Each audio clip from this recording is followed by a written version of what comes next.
어제 국회에서 있었던 정치 외교 분야 대정부 질문에서는 늦어지는 백신 접종이 도마에 올랐습니다. 정부는 백신 추가 공급 논의가 거의 마무리 단계고 11월 집단 면역에도 문제가 없다고 강조를 했는데요. 김수현 기자가 전해드립니다.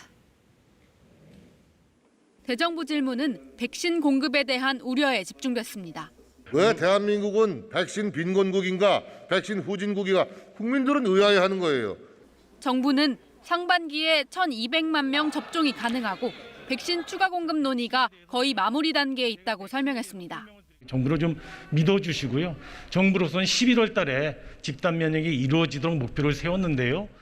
홍남기 총리 대행은 코로나19 손실을 소급해서 적용하기는 어렵다는 입장을 명확히 했습니다.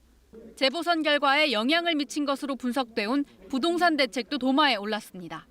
종합부동산세 완화론 주문에는 일단 들여다보고 있다는 입장을 내놨습니다.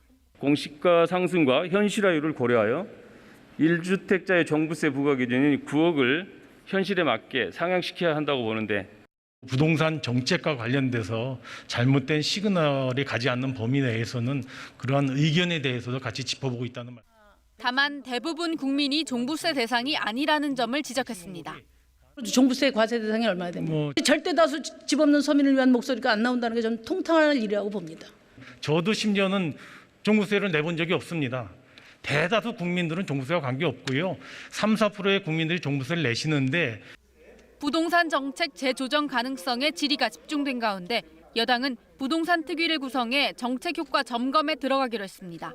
KBS 뉴스 김수연입니다.